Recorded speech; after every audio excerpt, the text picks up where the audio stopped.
12시에 많은 참여 바랍니다.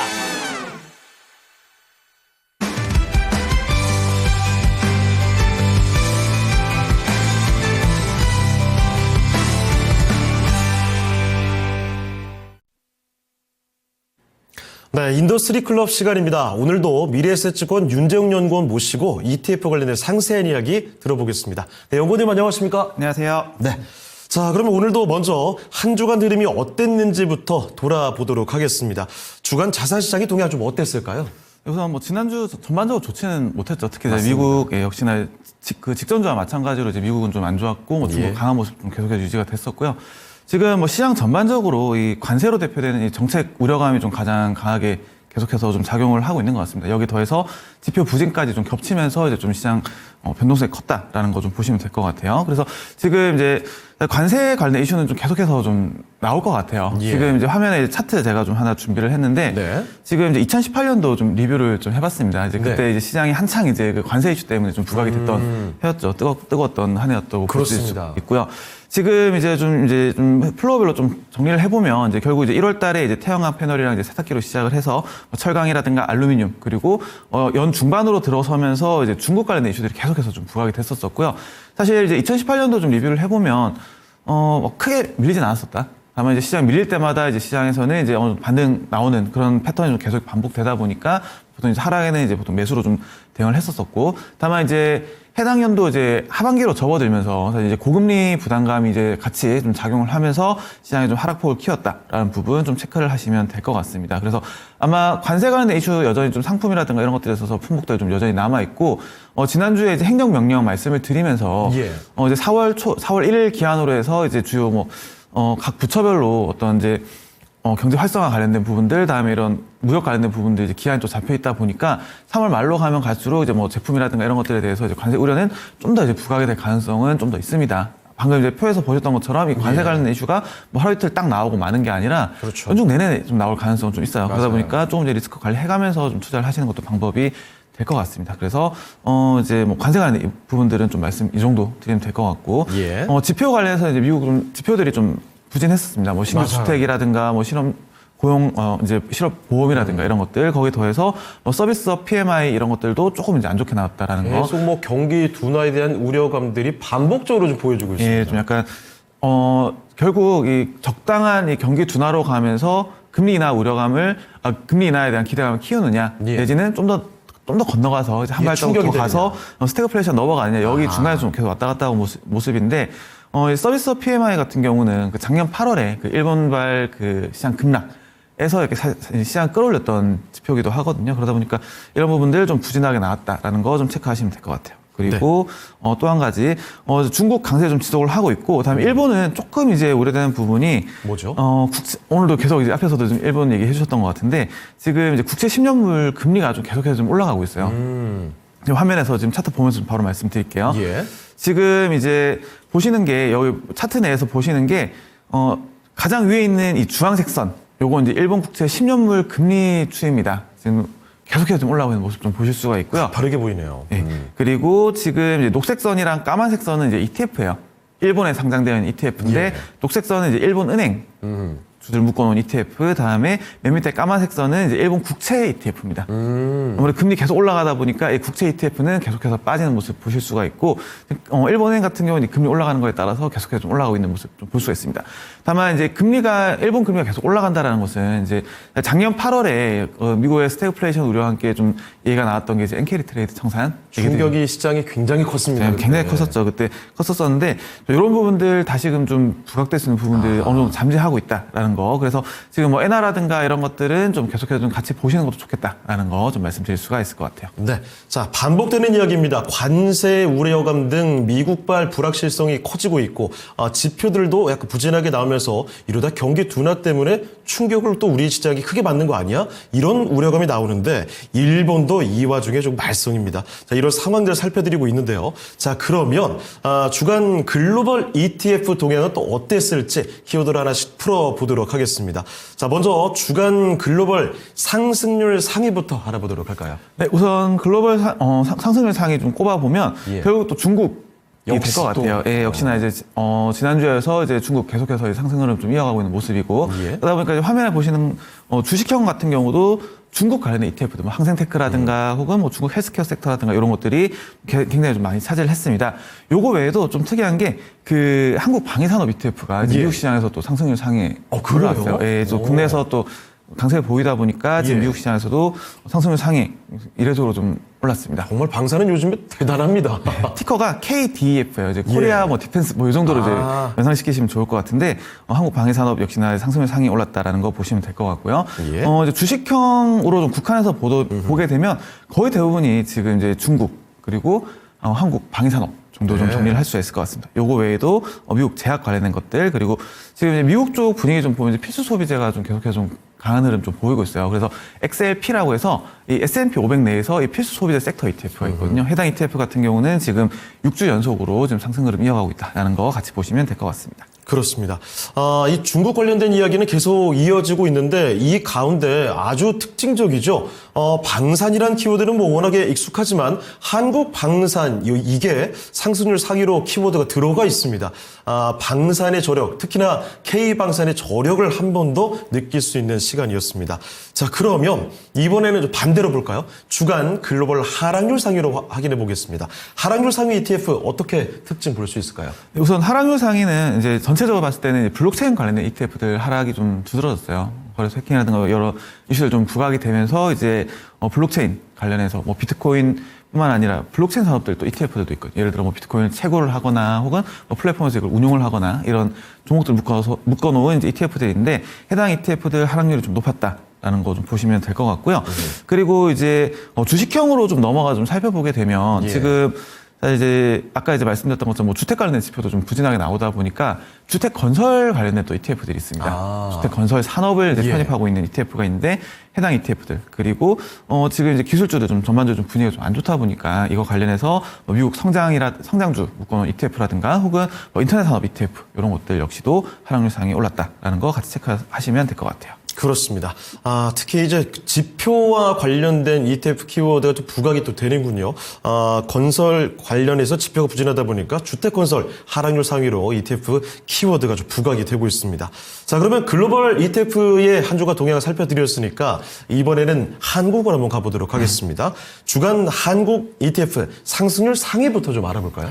우선 그 직전주에 2차 전지가 좀 일제히 좀 하락을 좀 강한 하락을 보였었는데 좀 반등 흐름 좀 보였죠. 지난주 내내. 그러다 보니까 지금 이제 그 상승률 상위 내에서도 2차 전지 관련들이 굉장히 많아요. 그래서 지금 이제 그룹주 내에서는 이 포스코 그룹주 아주 강했죠. 네. 16% 지금 상승을 보였었고 이거에도 지금 이 2차 전지 관련된 세부 카테고리라고 해야 될까요? 그런 것들에 따라서 또 ETF 되게 다양하게 또 상장이 되어 있습니다. 예. 그래서 지금 이제 천연가스 좀 넘어가고 지금 6위에 올라와 있는 게 이 전고체 배터리 그리고 네. 이 실리콘 음극재 관련된 ETF 요즘에 다음에 유난히 좋았죠. 네, 그리고 지금 2차 전지 소부장 관련된 거 그리고 2차 전지 산업 전반에 대해서 이제 포괄한 ETF들 역시도 지금 거의 대부분 이제 두 자릿수대 상승 보이면서 상승률 상위에 올라왔습니다.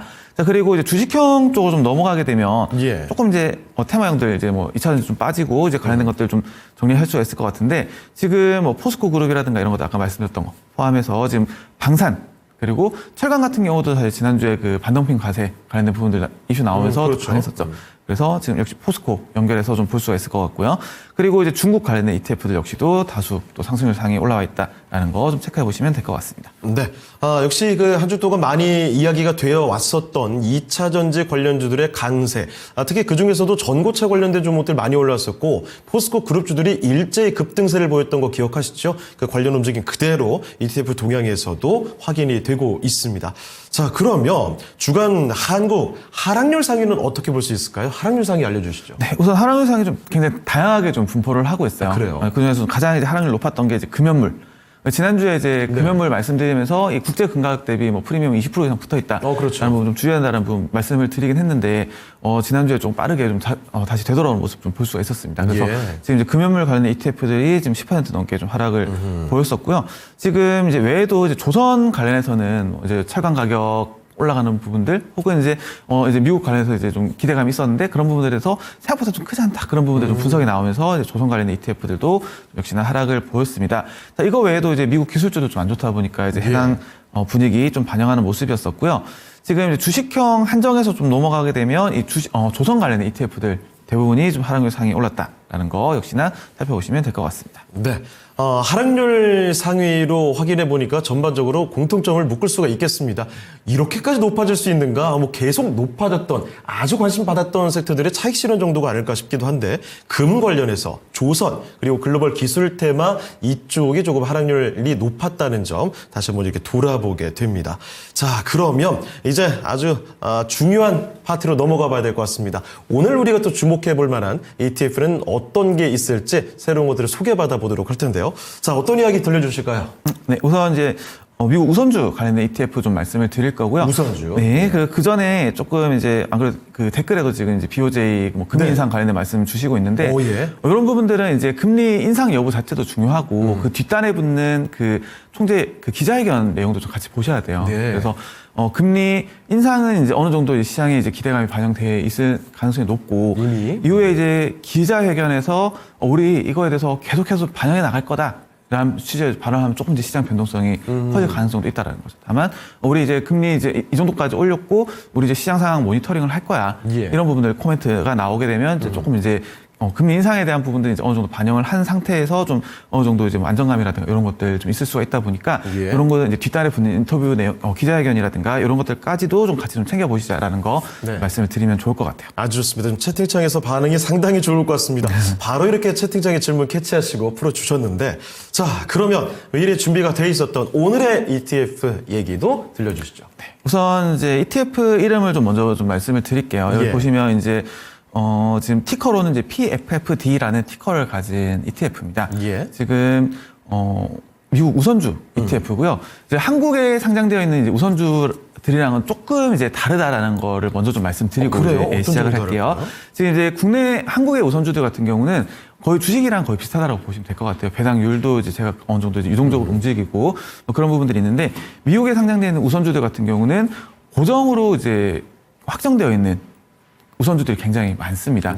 뭐 예를 들어서 발행한 시점에서 뭐 6% 혹은 뭐 5% 이런 식으로 고정해서 이제 지급을 하는 걸로 이제 약정을 하고 나오는 우선주들이 굉장히 많고요. 자, 여기에 더해서 보통 일반적으로 한 3년 정도, 발행한 지 3년 정도가 되면 이 발행사가 이 우선주를 회수할 수 있는, 콜옵션이라고 보통 얘기를 하는데 회수할 수 있는 권리를 가지는 경우들이 거의 대부분이에요. 그러다 보니까 성격상 주식보다는 채권의 성격에 좀 더 가까운 그런 속성을 보이는 경우들이 많습니다. 그래서 이런 이제 미국 우선주들을 묶어놓은 ETF다라고 봐주시면 될 것 같고요. 지금 이제 해당 ETF에 대해서 좀 이제 설명을 좀 더 드려볼게요. 지금 우선주들이 여러 개가 있겠죠. 뭐 JP 모건에서 발행한 우선주들도 있을 거고 그런 이제 주요 여러 우선주들 중에서 이제 일정 이상 이제 신용 등급을 좀 보유를 해야 됩니다. 막 담을 수 없다 보니까 이제 어느 정도 신용 등급 확보된 우선주를 담다라고 보시면 될 것 같고 우선주들 같은 경우는 이제 유동성이 상당히 좀 적어요. 국내도 마찬가지죠. 그러다 보니까 일정 이상 이제 유동성 요건을 좀 충족하고 있는 이제 우선주들을 골라서 편입을 하고 있다라고 보시면 될 것 같습니다. 너무 불안정한 종목은 제외한다 이런 건가요? 그렇죠. 이제 뭐 변동성이 좀 확대될 수 있다라든가 혹은 신용 등급이 너무 낮아버리면 나중에 이런 신용 경색 이런 부분들 이제 문제가 또 생길 수가 있다 보니까 그런 것들 빼고 담다라고 보시면 될 것 같고요. 지금 운용 자산은 이제 1월 초 기준으로 봤을 때 한 3조 4천억 정도 됩니다. 작은 ETF는 아니고 하루 평균 거래 대금은 한 200억 정도라고 보시면 될 것 같아요. 그래서 대략적인 좀 설명을 드렸었고 자 그러면 이제 해당 ETF 좀 이제 관심 가지고 보셔야 될 분들은 어떤 분들이냐 먼저 좀 설명을 드리면 나는 이제 주가가 뭐 쭉쭉 올라가는 그런 형태 대신에 좀 이제 변동성이 상대적으로 좀 낮으면서 배당을 한 연간 단위로 봤을 때 한 5, 6% 정도 좀 가져가고 싶다라고 하시는 분들이 좀 대상이 될 것 같습니다. 상대적으로 안정적인 투자 성향을 갖고 있는 분들에게 좀 어울리는 그런 그렇죠. 뭐 포트에 좀 일정 부분 내가 현금 흐름을 확보하는 거를 좀 깔고 가고 싶다라든가 그런 분들한테 좀 적합한 형태로 보시면 될 것 같고요.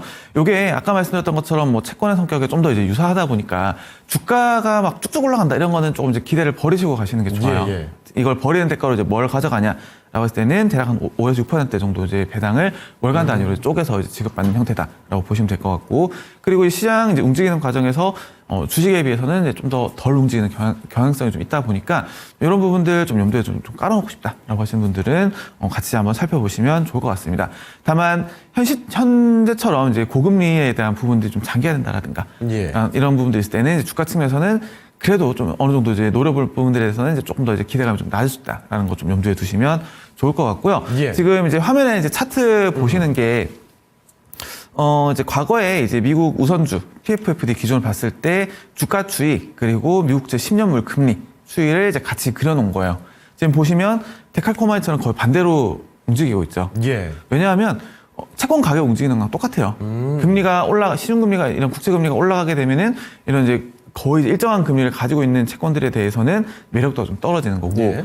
채권 금리가 떨어지는 구간에서는 이런 금리 어느 정도 픽스된 금리에 대해서 매력도가 높아지다 보니까 채권 금리랑 거의 반대로 이제 움직인다고 보시면 될 것 같습니다. 그래서 이런 부분들의 이제 움직임이 좀 있구나라는 거 염두에 두시고 보시면 좋을 것 같고요. 지금 이제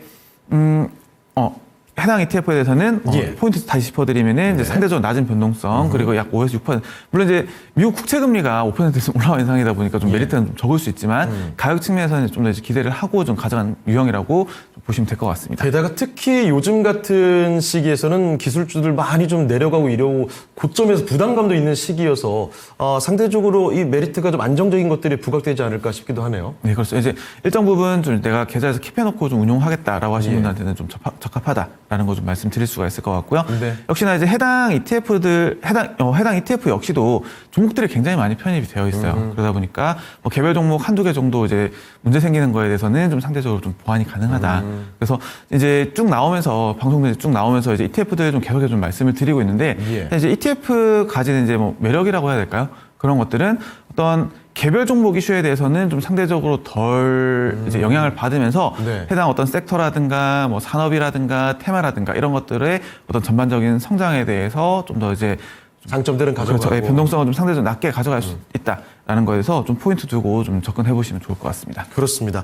특히 개별 종목들의 그 변수들 우리나라 투자자분들께서는 많이 공감하실 것 같습니다. 갑작스럽게 얻어맞는 경우들이 많았는데 그런 면에서 좀 안정적인 투자 성향을 가진 분들은 주목해 볼 만한 ETF가 아닐까 싶습니다. 자, 그러면 오늘도 미래에셋증권 윤정윤 연구원 모시고 자세한 이야기 나눠봤는데요. 연구원 여기서 보내드리도록 하겠습니다. 네, 연구원님 오늘 말씀 고맙습니다.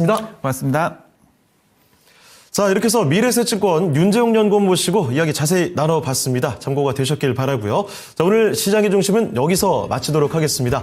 지금까지 다혜가 투자 판단에 대한 도움 말씀을 드렸습니다. 하지만 특정 종목의 상승과 하락을 보장하지 않는다는 점 꼭 기억을 해주시고요. 저희는 내일 이 시간에 다시 뵙겠습니다. 고맙습니다.